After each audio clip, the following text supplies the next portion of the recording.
Now, start.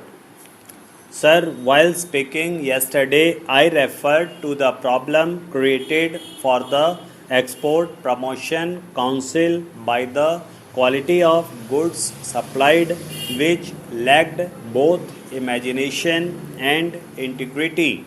Therefore, not only have standards to be laid down by some, help has also to be given by way of backing properly to all those who people would also like to ask the Honorable Minister to clarify as to how he is going to lay down the standard for the goods.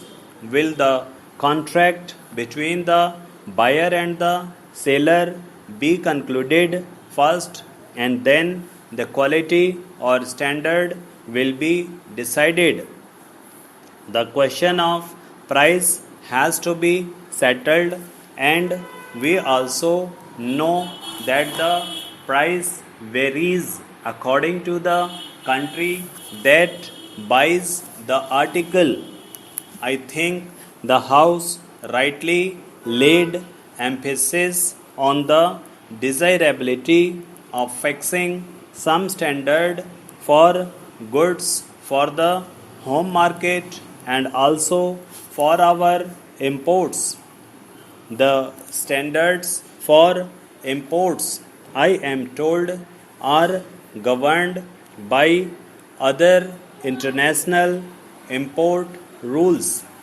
Those also must be varying according to the country of import. In any case, unless there are some standards laid down for the sale of goods in the home market, there will be difficulty. There are people who are used to selling things different from what they had advertised. The thing advertised is something other than what is actually sold. So, unless our traders are trained to respect integrity and some business morals, it is not only for them suddenly to rise to the occasion and out of patriotic motives sell goods of the particular specified standard. I would also like to make a suggestion to the Honorable Minister and say that it is not enough to lay down the rules for the export quality control and inspection. It is very necessary now to advertise in the foreign countries that we have taken care of this aspect because of the bad name that we have acquired in the past on account of the business ways of some of the exporters. We have acquired a very bad name in some of the countries, and in order to counteract that, we have to undertake wide publicity in foreign countries to undo what has been done so far. There is one more question which I would like to ask the Honorable Minister so that he may clarify the doubt that may be in the minds of some of the honorable members. It is stated that the funds for the Export Promotion Council would be partly from the government and partly from funds paid by way of donation. I want to know whether the donors, if they are business people, would not be in a position to take advantage of the position and misuse this Export Promotion Council. Instead, I would suggest that heavy fees may be prescribed for the inspection of the goods, and if necessary. All the money that is required should come from the government, and no money should be accepted by way of donations. I would also like the government to see that punishment is not so much in the form of fine, because it is well known that where money is got freely, either through black marketing or by taking advantage of certain trade conditions, fine is no consideration at all. 10 or even 100 times the fine can be made good by the people who indulge in these malpractices. Therefore, it is not only enough to prescribe punishment for the persons who are found guilty under this act, but it is also necessary that we prescribe heavy punishment for the inspectors so as to leave no room for suspicion in the minds of the people. I would now like to refer to the question of co-option. I do not know why it has not occurred to the members in the opposition and those who doubted the need for co-option, that the variety of goods itself will not make it possible for the council to have members of the council would be conversant with the qualities of all types of goods. This council is really something on par with the UPSC, in my opinion, and for every particular specialized item, it would be necessary for this council to co-opt one or two experts belonging to that particular trade. I would, if I may, take the clarify one point in regard to the statement that fell from one of the members yesterday with regard to the deal we had with Poland and Russia over shoes. The deal was found defective because the shoes were different according to the changing fashions. This particular item has come in the report of the Public Accounts Committee. The deal was found defective because the engineers who are used to machine made goods expected goods to exact the same standard as of machine made goods. Our Indian shoes were made by hand and all of them did not answer the same specifications. These shoes were not meant for fashionable ladies or for others, but they were really meant for the army. Sir, while speaking yesterday, I referred to the problem created for the Export Promotion Council by the quality of goods supplied which lacked both imagination and integrity. Therefore, not only have standards to be laid down, but some help has also to be given by way of backing properly to all those people who would also like to ask the honorable member to clarify as to how he is going to lay down the standard for the goods. Will the contract between the buyer and the seller be concluded first, and then the quality or standard will be decided? The question of price has to be settled, and we also know that the price varies according to the country that buys the article.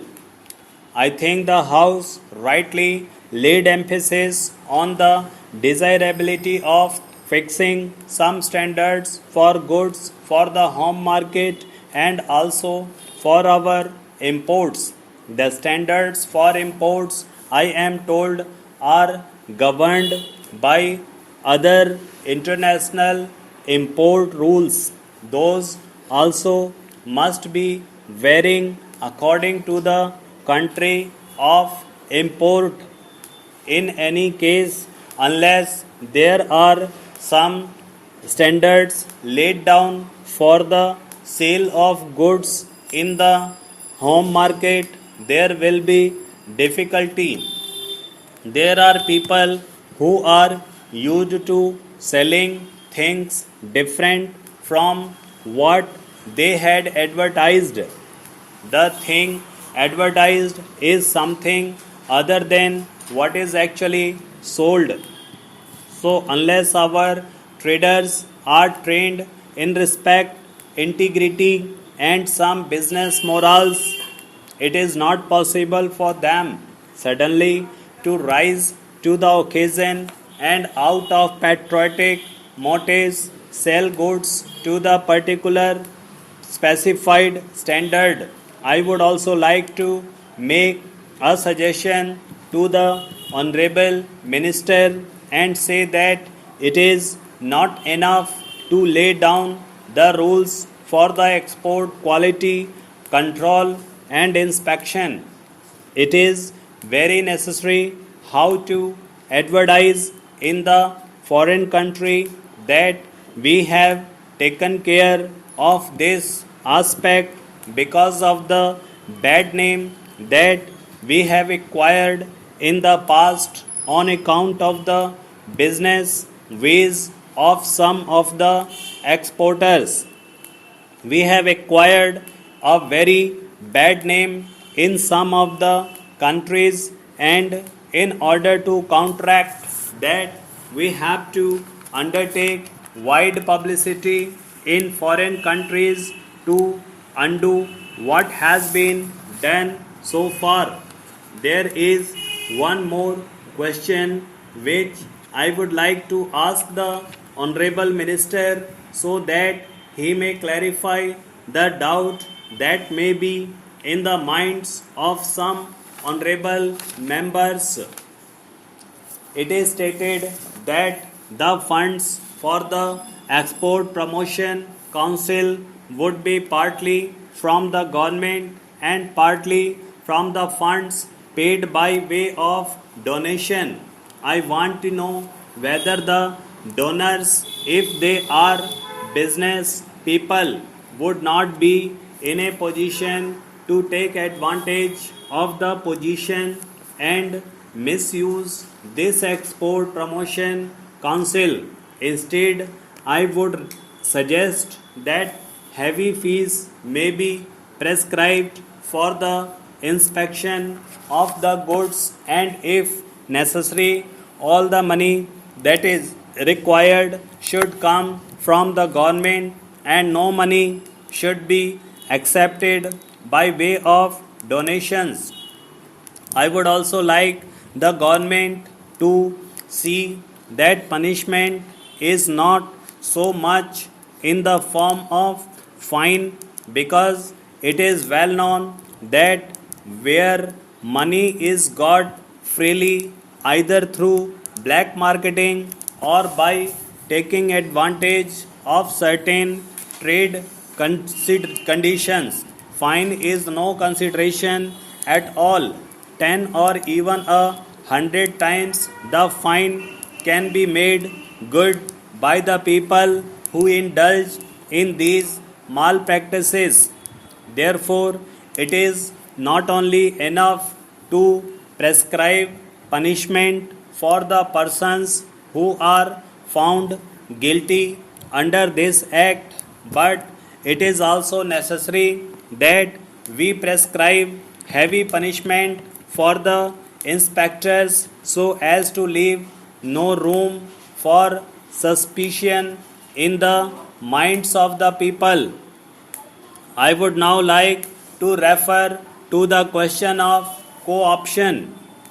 I do not know why it has not occurred to the members in the opposition and those who doubted the need for co-option that the variety of goods itself will not make it possible for the council to have members on the council who would be conversant with the qualities of all types of goods. This council is really something on par with the UPSC in my opinion, and for every particular specialized item it would be necessary for this council to opt one or two experts belonging to that particular trade. I would, if I may, like to clarify one point in regard to the statement that fell from one of the members yesterday with regard to the deal we had with Poland and Russia over shoes. The deal was found defective because the shoes were different according to the changing fashions. This particular item has come in the report of the Public Accounts Committee. The deal was found defective because the foreigners who are used to machine made goods expected goods of exactly the same standard as of machine made goods. Our Indian shoes were made by hand and all of them did not answer the same specifications. These shoes were not meant for fashion ladies or for others, but they were really meant for the army. Sir, while speaking yesterday, I referred to the problem created for the Export Promotion Council by the quality of goods supplied, which lacked both imagination and integrity. Therefore, not only have standards to be laid down, but some help has also to be given by way of backing properly. To all those people who would also like to ask the Honorable Minister to clarify as to how he is going to lay down the standard for the goods. Will the contract between the buyer and the seller be concluded first and then the quality or standard will be decided?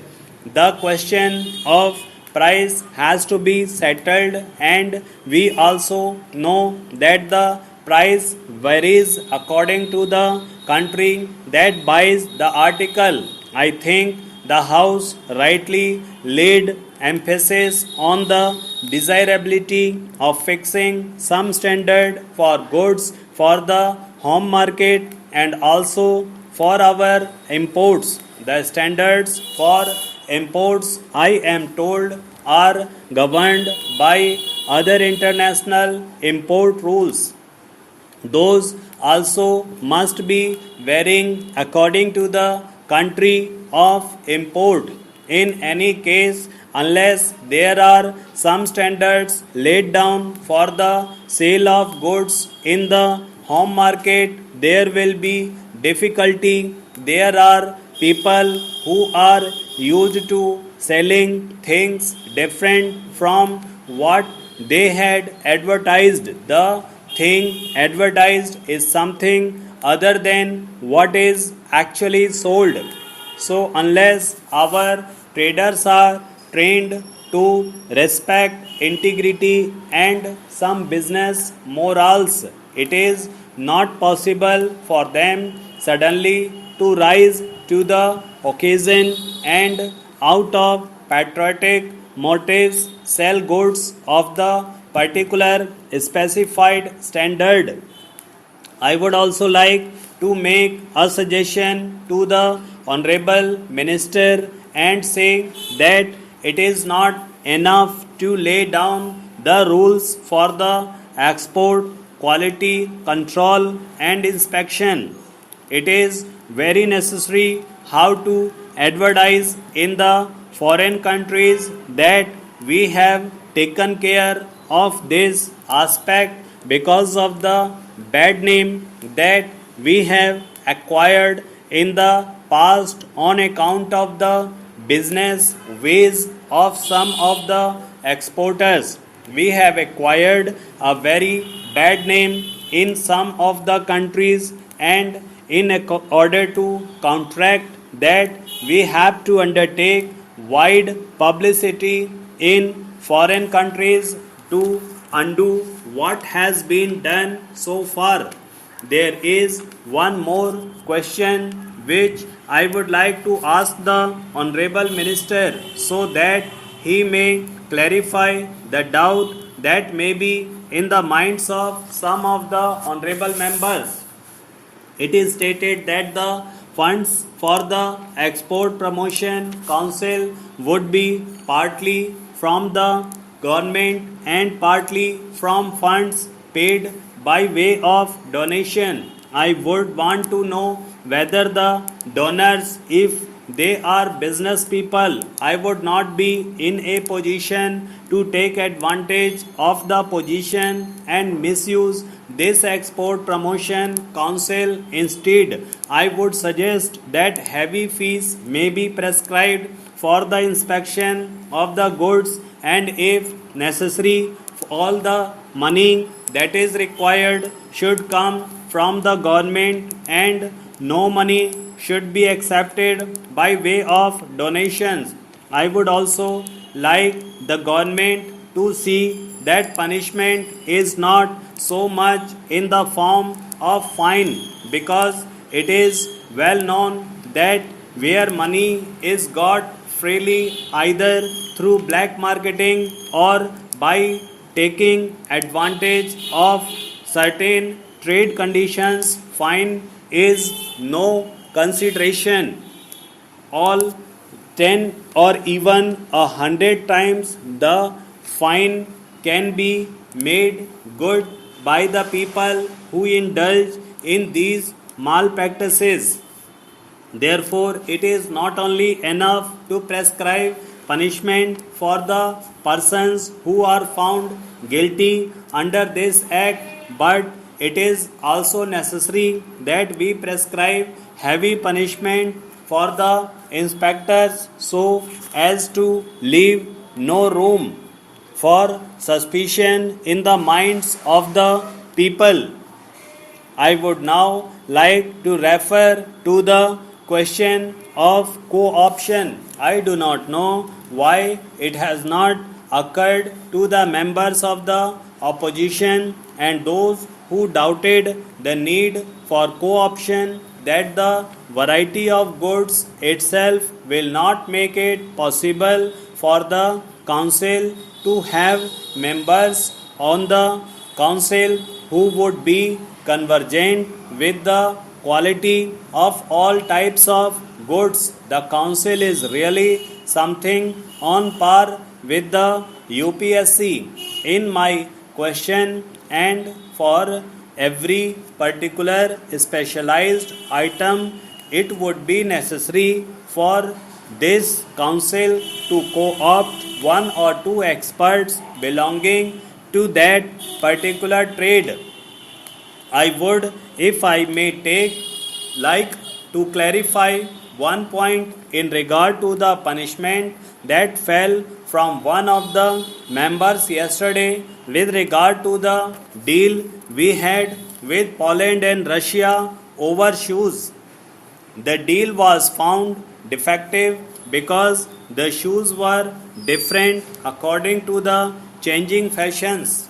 This particular item has come in the report of the Public Accounts Committee. The deal was found defective because the foreigners who are used to machine made goods expected goods of exactly the same standard as of machine made goods. Our Indian shoes were made by hand and all of them did not answer the same specifications. These shoes were not meant for fashionable ladies or for others, but they were really meant for the army.